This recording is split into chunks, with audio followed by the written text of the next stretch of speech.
හරි. මෙතන අපි අවසාන වශයෙන් කතා කරේ මම හිතන්නේ මෙන්න මේ තාර්කික පරිපථනේ ඒව ගැන කතා කළා. ඊට පස්සේ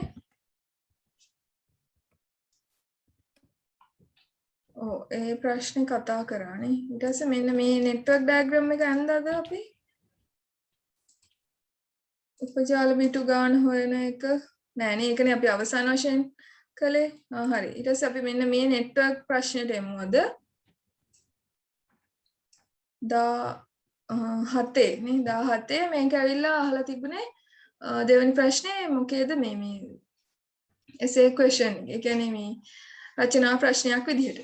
ඒතර මෙතන මම කියලා දුන්න යුද මුක්ත කලාපයනේ මතකද DME සෙඩ් එක. යුද මුක්ත කලාපයක් කියන එක මෙතන අඳුන්වලා දීලා තියෙනවා. ආයතනයක වෙබ් සේවා දායකයන් වගේ බාහිරට මුහුණලා තියෙන සේවා නේ පොදු IP ලිපින තියෙන ඒවා. එතකොට ඒව ලිපින අන්තර්ජාලයට විවෘත කරන අතරතුර ජාලයේ ඉතිරිය ගිනි පවුරක් පසුපස සංගවා ලබන. ඒ කියන්නේ පෞද්ගලික ලිපින භාවිතේ උපජාලයක් කියලා කියනවා.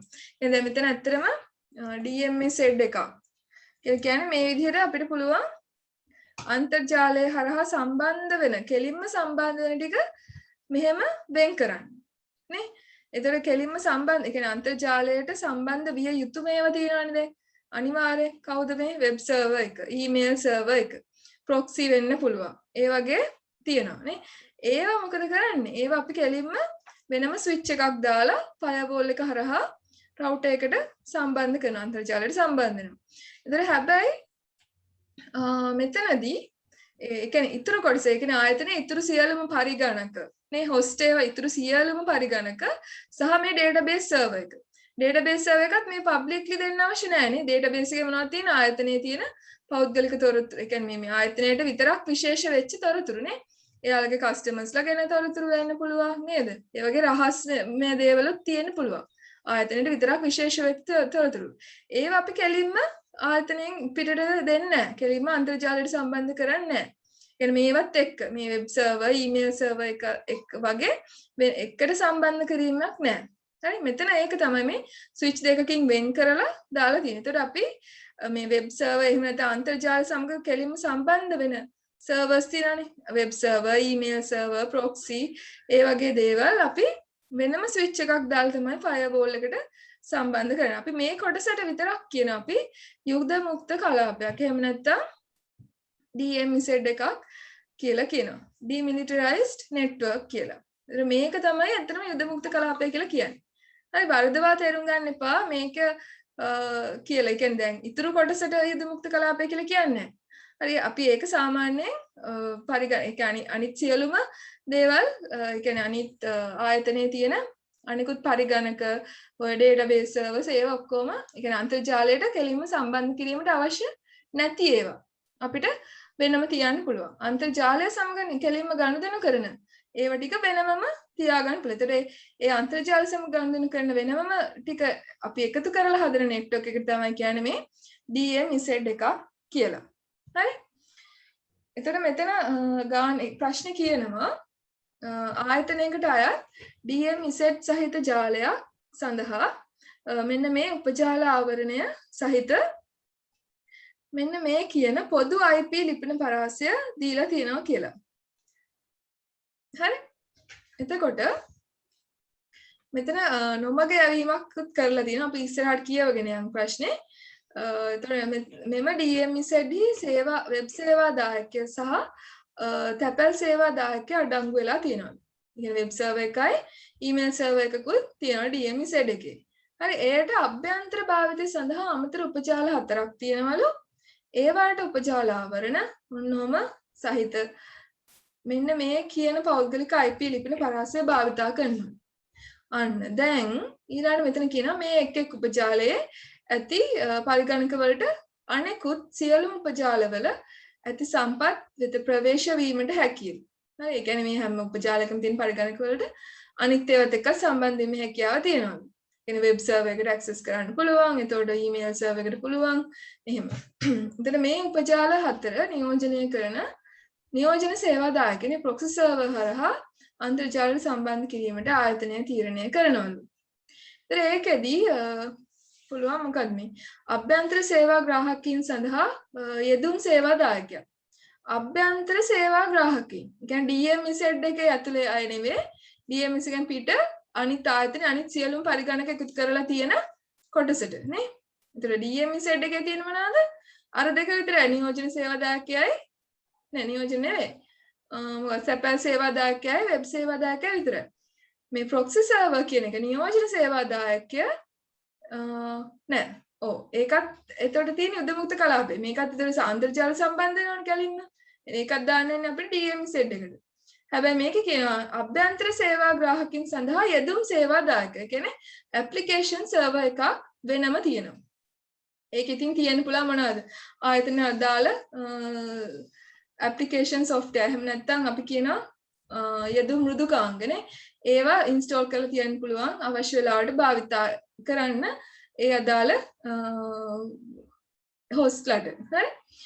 එතකොට මේ ජාලය ස්ථාපිත කිරීමට අවශ්‍ය උපාංග හඳුනාගෙන ආයතනයේ පරිගණක ජාලයේ තාර්කික සැලැස්ම පෙනීමේ ජාල සටහනක් අඳින්නලු.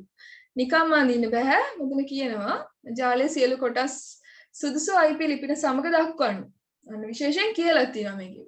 සුදුසු IP ලිපින සමග දක්වන්න ඔබ සිල්සින් සිදු කරන ලද උපකල්පන පැහැදිලි ප්‍රකාශ කරමින් සියලු ගණන කිරීමද පැහැදිලිව දක්වන්න කියනවා. ඊට අමතරව පරිගණකයක් උපජාලයක් තුළට උදාහරණ IP පැකටුවක් අන්තර්ජාලයට ගමන් කිරීමේදී නියෝජන සේවාදායක මගින් එම පැකටුවට සිදු කරන වෙනස්කම් විස්තර කිරීමට අවශ්‍ය වෙනවා. හරි ඒක අපි දෙවෙනුවට බලමු. ඉස්සෙල්ලාම දැන් මෙතනදී අපිට අවශ්‍ය වෙන උපජාල ටික හදාගන්න නේද? උපජාල 4ක් තියෙනවා. දේවේ IP ලිපින දාන්න කියනනේ. ජාලයේ සුදුසු කොටස් සියලු කොටස් සුදුසු IP ලිපින සමග දක්වන්න කියනවා. එතන මෙතන මට කියන්න ඔයාලා IP address හදනකොට කියන්නේ IP address ඒක network address මොන network address එක භාවිතා කරලාද අපි IP ලිපින හදන්න ඕනේ. දැන් මෙතන දෙකක් දීලා තියෙනවා. මේ උපජාල ආවරණයේ තියෙන මෙන්න මේ IP ලිපිනය දීලා තියෙනවා. ඒ වගේම තව උපජාල ආවරණයක් දීලා තියෙනවා. මෙන්න මේ IP address එක තියෙනවා. ඒ 10.0.0.0 කියලා එකක් තියෙනවා.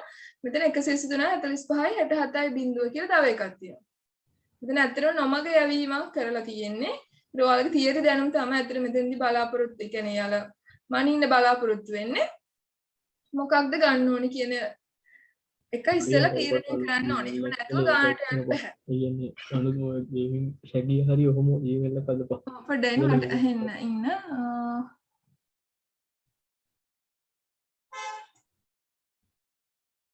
දැන් කියනකෝ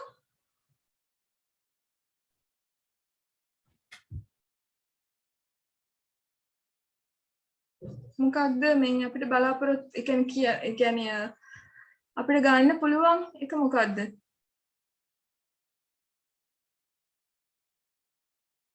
දැන් මෙතන මේ වචනෙන් තමයි ඒක මේ ගන්න වෙන්නේ අපිට. ඒ කියන්නේ දැන් මෙතන තියනනේ මෙන්න උපජාල ආවරණය දීලා තියෙනවා සහිත මෙන්න මේ කියන ඇඩ්‍රස් එක යන පොදු IP ලිපින පරාසය.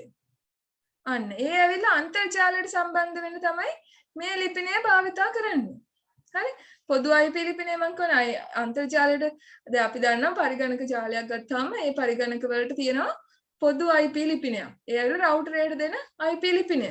يعني හැම රවුටරෙන් හැම ඩිවයිස් එකකටම දෙනවා පොදු IP ලිපිනයක් නේ. ඒතර ඒ කියන්නේ අපි අන්තර්ජාලයට සම්බන්ධ වෙනවා නම් ඒ IP ලිපිනේ හරහා තමයි අන්තර්ජාලයට සම්බන්ධ වෙන්නේ. හරි? ඒතර අපේ පෞද්ගලික IP ලිපිනේ එතකොට ආරක්ෂා වෙනවා. ඒතර අපේ ජාලයේ තියෙන අනිත් හොස්ට් වලට කාටද මොනවද තියෙන්නේ? පෞද්ගලික IP ලිපින. ඊට පස්සේ මෙන්න මෙතන විශේෂයෙන් කියනවා ඒවට උපජාල ආවරණ ඒ කියන්නේ උපජාල 4ක් තියෙනවලු මේ ආයතනේ. ඒතර ඒකෙදි උපජාල ආවරණය මෙන්න මේක වෙච්ච 255.0.0 සහිත 10.0.0 කියන පෞද්ගලික IP ලිපින පරාසය භාවිතා කරනවා. අන්න ඒක තමයි අපි අරගන්න ඕනේ අපේ මොකටද network කඩන්නේ. කියන්නේ අපි උපජාල වලට කැඩීම සඳහා භාවිතා කරන්න ඕනේ මේ පෞද්ගලික IP ලිපින පරාසය. ඇයි අරක භාවිතා කරන්න බෑ? ඒක පොදු ලිපිනයනේ. පොදු ලිපින අපිට එහෙම මේ සබ්නෙට් කරන්න බෑ. හරි? දැන් අපි සබ්නෙට් කරන්න ඇත්තටම පෞද්ගලික IP ලිපින. පොදු ලිපිනය භාවිතා කරන්නේ අන්තර්ජාලයට පිවිසීම සඳහා පමණයි. හරි? පෞද්ගලික ලිපිනයෙන් තමයි අපි ඇත්තටම අභ්‍යන්තරය කියන්නේ මේ ඇතුළත තියෙන නෙට්වර්ක් එකත් එක්ක ගනුදෙනු කරන්නේ නේ. ඒ කියන්නේ LAN නෙට්වර්ක් එකත් එක්ක ගනුදෙනු කරන්නේ. දැන් මෙතන LAN 4න් මේ උපජාල 4කට කඩන්න කියලා කියන්නේ. ඒතර උපජාල වලට කඩන අනිවාර්යයෙන්ම භාවිත කරන්න ඕනේ මේ පෞද්ගලික IP ලිපින පරාසය. හරි? ඊට මෙන්න මේක භාවිත කරනවා. උපජාල ආවරණය විදිහට මේක 255.10.10.00 IP ලිපින පරාසය හැටියට භාවිතා කරනවා. හරි අපි බලමු කොහොමද ඒක හදන්නේ කියලා.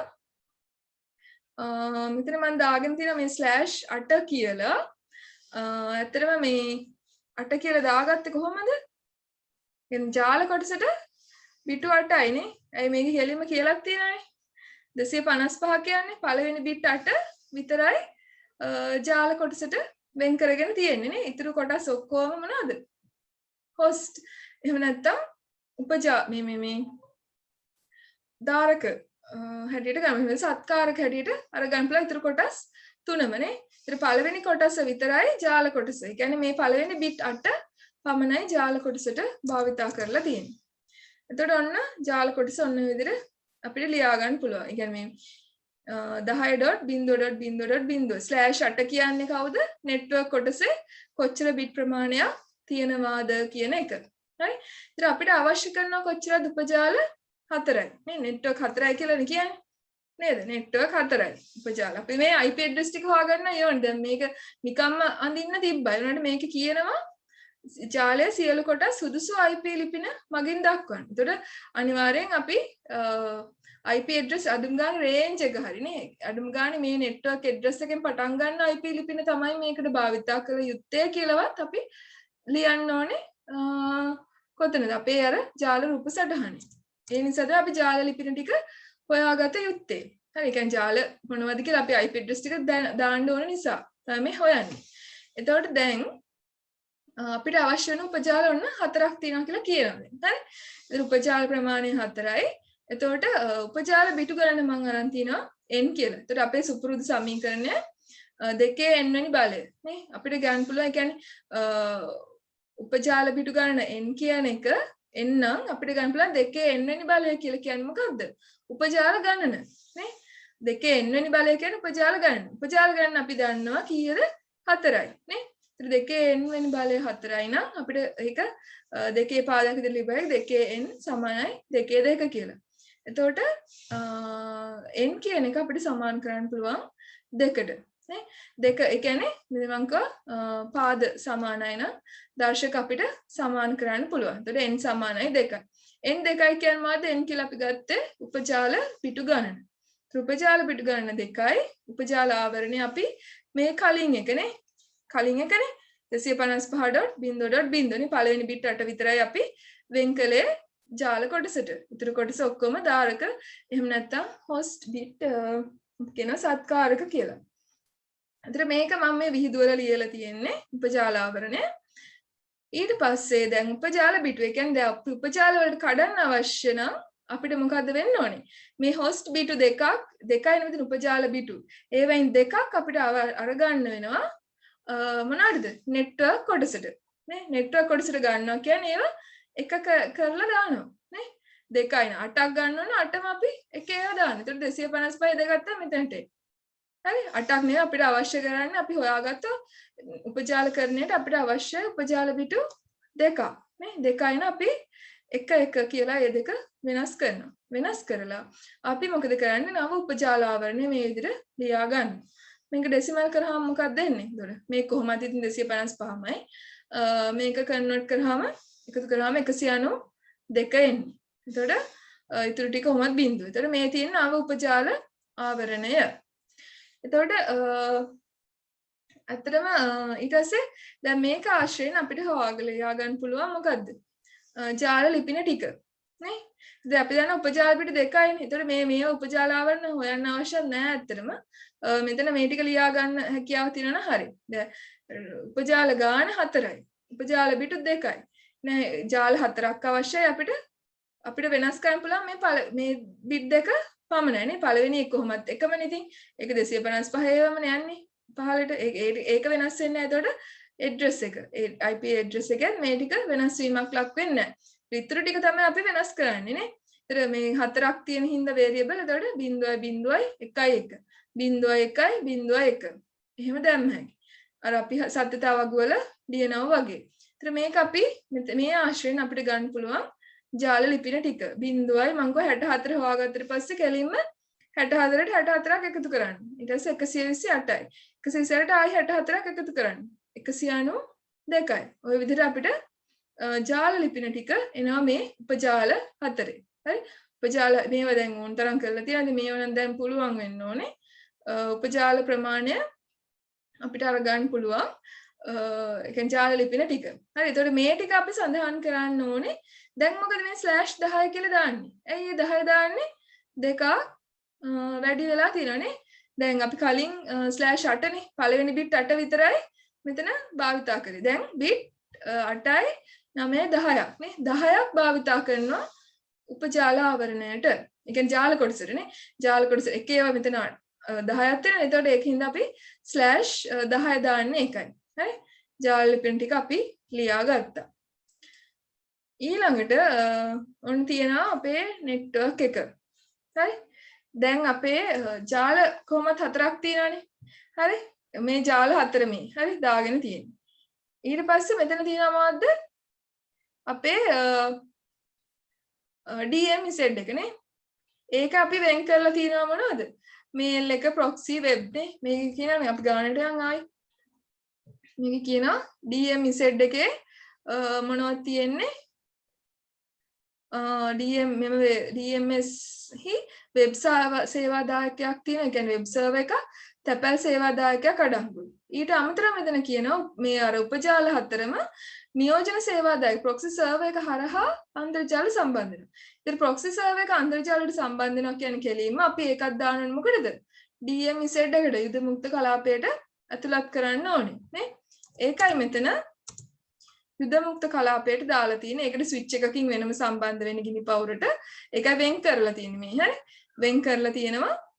එතකොට මෙතන වෙබ් සර්වර් එක ප්‍රොක්සි සර්වර් එක තියෙනවා, මේල් සර්වර් එක තියෙනවා. ඒ තුන දාලා තියෙනවා DMZ එකට.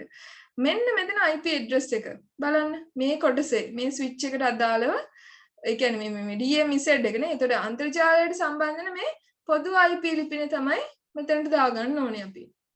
ඒ කියන්නේ අර ගානේ දීලා තියෙන මුලින්ම දීලා තියෙනවා. ඔයාලව නොමග යවන්න දීපු IP ලිපිනේ නේ.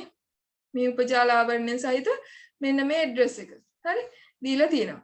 ඉතින් මෙතන මේකෙන් ඔයාලට අරගන්න වෙනවා ඇත්තටම මේ අර බිට් කීයක්ද කියන එක නේ. ඒක ගන්න පුළුවන් ඉතින් නේද? 224 හරවන්න. එක ඒවා කොච්චරක් එනවද එහෙම කියලා බලත හැකියි. එතකොට ඒ අනුව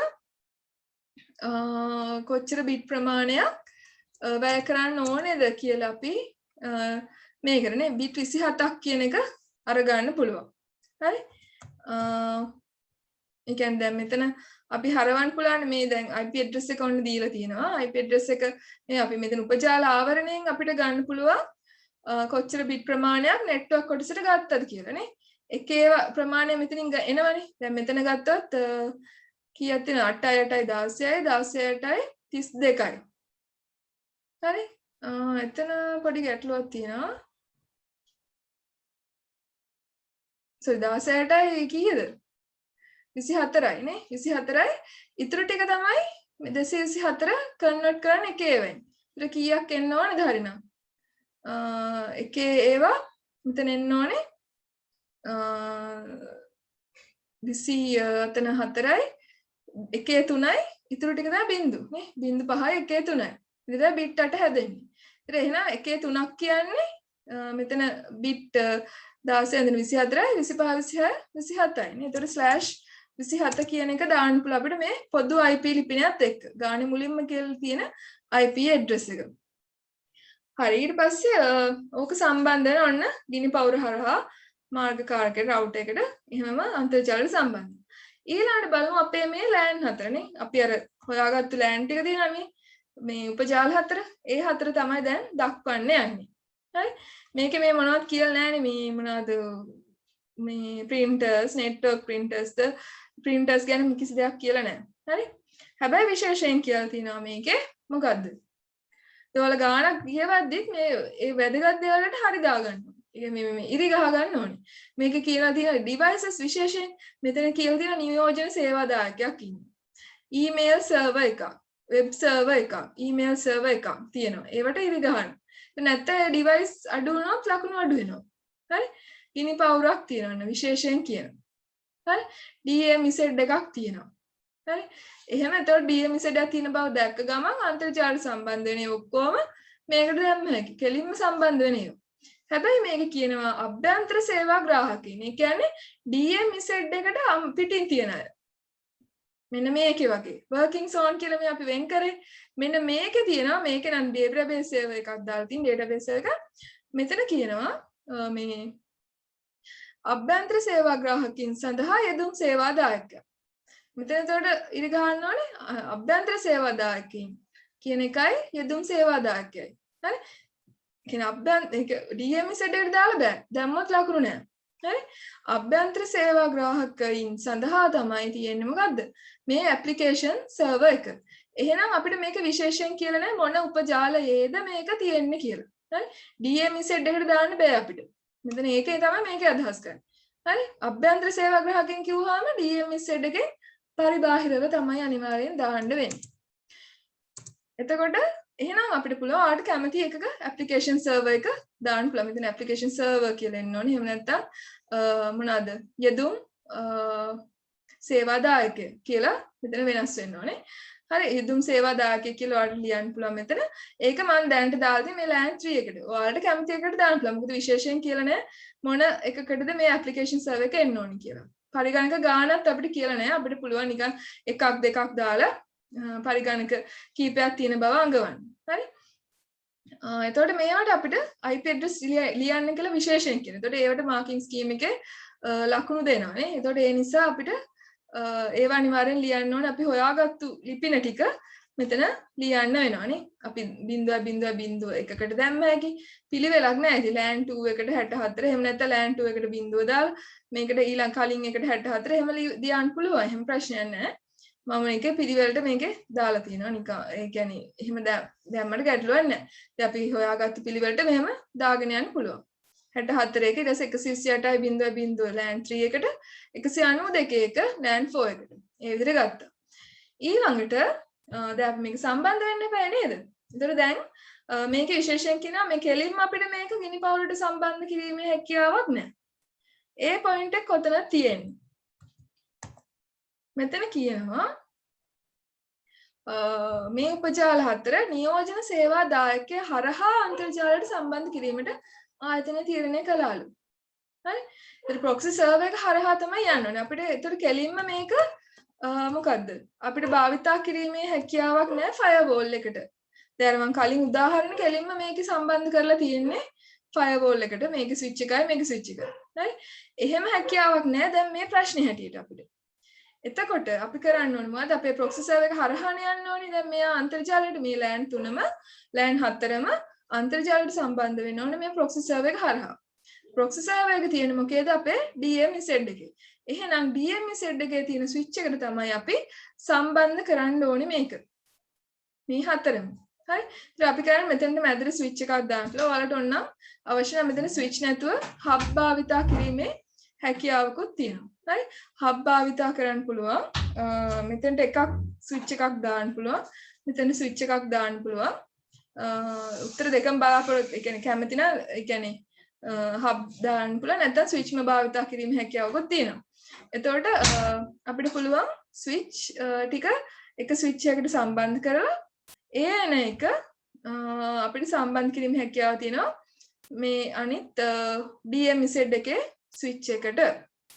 ඒ හරහා අපිට පුළුවන් අන්තර්ජාලයට සම්බන්ධ කරන්න මේ සියලුම LAN 4 ඒ කියන්නේ මේ උපජාල 4 මේ විදිහට සම්බන්ධ කරන්න පුළුවන්. එතකොට ඔයාලට ලියන්න ඕනේ මොනවද මේ ප්‍රකාශ තන්ත්‍ර හැන්නේ ෆයිබර් ඔප්ටික් කේබල් වලින් තමයි මේ ස්විච් අතර සම්බන්ධතාවය ඇති වෙන්නේ මේ ස්විච් එකයි මේ ස්විච් එක අතර. එක තැනක දැම්මහම ප්‍රමාණවත්. ඊට අමතරව තව මොනවද? මෙතන කේබල් දාන්න මේවා. මොනවද මේ twisted pair නේ. ඇම්බර් උ කම්බි උගල්. ඒවා දාන්න ඕනේ. හරි? ඒ විදිහට ඔයාලට පුළුවන් හදන්න. හරි ඊළඟට තියෙන HTML ප්‍රශ්නේ හරි ඒකේ මම හිතන්නේ දැන් විස්තර කරන්න අවශ්‍ය නැහැ මම හිතන්නේ අපි ඒක ඊළඟ දවසේ කරමුනේ දැන් කාල වේලාව අඩුයි මන්ට ඊට වඩා වැඩි කාලයක් ඕනේ ඒක විස්තර කරන්න ඒ කියන්නේ ලයින් බයි ලයින් වලට විස්තර කරන්න ඕනේ ඒ නිසා අපි ඒක ඊළඟ දවසේ බලමු හරි ඉතින් ඔයාලට ඕක හදා ගන්න පුළුවන් දැන් මේක ප්‍රශ්නේ අනුව හිතලා අඳින්න පුළුවන් වෙන්න ඕනේ දැන් මේක දිහා බලාගෙන ඉඳලා වැඩක් නැහැ හරි ඒ ප්‍රශ්නේ කියවලා වැරදුනාට කමක් නැහැ පස්සේ අඩුපාඩු හදා ගන්න තනියම අඳින්න උත්සාහ කරන්න ගාන කියවලා හරි හරි එහෙනම් අදට මම පන්තිය අවසන් කරනවා අර ප්‍රශ්න ටිකත් පිළිතුරු ලියන්න අර මම කිව්ව එකට